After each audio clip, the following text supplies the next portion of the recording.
Bonjour à tous. Aïe aïe aïe, on a vécu un quintet au galop cauchemardesque à Cagnes.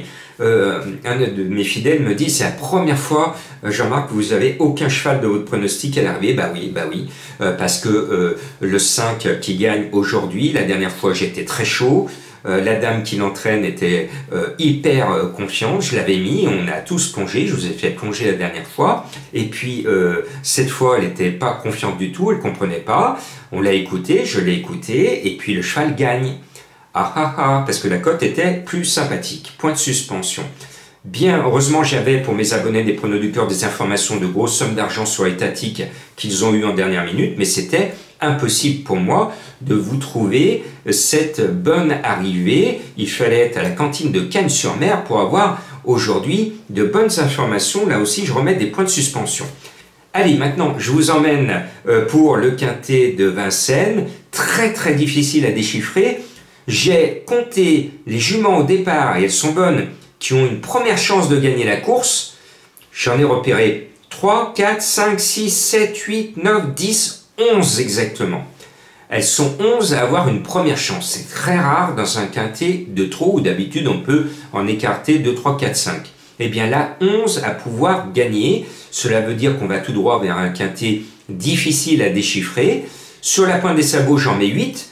Mais il ne faudra pas me dire: Jean-Marc, vous avez oublié, oui, il y a 3 chevaux qui ne rentrent pas dans ma sélection. Bien, pour moi, si elle court comme la dernière fois, le 3 Irina Datou va gagner avec David Thomas, parce que la dernière fois, elle a glissé, parce que la piste était dégelée et elle s'est trompée dans des allures parce qu'elle était déséquilibrée. Cette fois, si le terrain, si ce n'est pas une patinoire, elle va gagner ce numéro 3. Et puis, je suis un fan de l'équipe Marmion, qui ne présente ses chevaux qu'à bon escient. Là, c'est le 15 Ibiza Bella qui trouve l'engagement de son hiver, à elle de ne pas le rater. Et puis, vous le savez, je suis un fan, je suis régulièrement abonné à la drive de Franck Nivard aux commandes du 14 Isabella Ferme, qui trouve elle aussi un bon engagement et qui reste sur une belle gagne.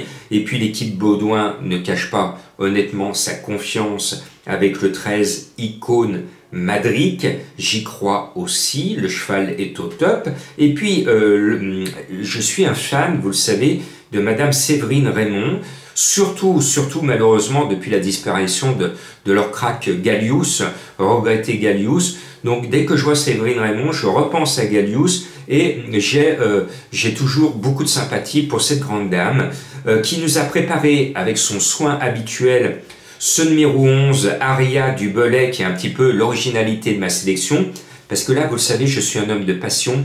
J'aime les chevaux et j'aime bien ces entraîneurs ou cette dame qui peaufinent, qui sont sérieux, qui disent la vérité, qui donnent les bonnes informations. Et quand ils sont confiants, on sait qu'on peut se fier à eux. Qu'est-ce qu'on aimerait qu'ils soient tous comme ça? Eh bien, Madame Raymond, je dis bien Madame Raymond, on peut se fier à ses propos. Donc le 11, Aria du Belay, même si elle paraît un peu barrée par les plus jeunes dans ce lot, je reste persuadé, en hommage à notre Gallius qui trotte avec les petits anges au paradis des chevaux, eh bien ce numéro 11 doit faire plaisir à son équipe et va être là. Et même, je vais glisser un peu son compagnon d'entraînement présenté par M. Rimbaud.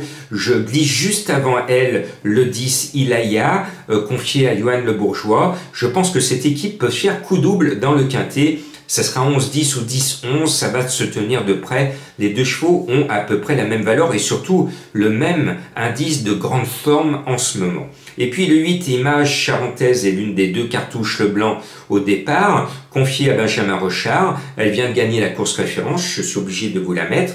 Et puis Mathieu Abrivard est au sulky de l'équipe belge, doublement représenté Lequeneux. Eh bien, parmi les deux, je donne ma préférence à Mathieu Abrivard parce que c'est un driver que j'apprécie, toujours incisif et ayant une belle réussite, sauf dans le Prix d'Amérique où il a été obligé, au dire de Mathieu, de tirer sur Vouvoui de Voisa, ce que je voyais gros comme une maison parce que c'est un champion international. Mais il était dans le paquet, il n'avait pas de place et Mathieu Abrivard le dit lui-même, j'étais obligé de tirer sur Vouvoui de Voisa s'il n'avait pas la place de passer. Et je vous l'avais donné, c'est dommage, parce que s'il avait eu la place de passer, s'il avait été tout de suite mis un peu vers l'extérieur pour sortir, j'aurais persuadé que le grand champion européen, et même du monde, Fouet Voisas, aurait pu disputer activement le prix d'Amérique. Mais bon, on ne peut pas refaire les courses comme sur une célèbre grande radio française. Donc, je pense que Image Charentaise et surtout Iris Deschamps, en dernière position de mon prono, peuvent compléter la bonne arrivée. Et d'autres peuvent le faire aussi. On est sur un quintet très très difficile. Et maintenant, j'ai posté aujourd'hui une vidéo bonus pour vous inciter à citer ma pétition pour exprimer par votre signature votre colère. Vous êtes régulièrement floué par de fausses déclarations d'émojis rouges alors que l'entraîneur pense vert, c'est-à-dire qu'on vous fait croire qu'on est pessimiste alors que c'est le contraire, on est optimiste. On l'a vécu un peu ce lundi à Cagnes-sur-Mer. Eh bien, pour protester, signez cette pétition. Et moi, j'appelle au boycott quand vous voyez maintenant que dans certaines courses, il y a de fausses déclarations d'entraîneurs. Eh bien, ne jouez pas sur cette course. C'est la réponse du berger à la bergère. Boycottez les courses où l'on vous trompe.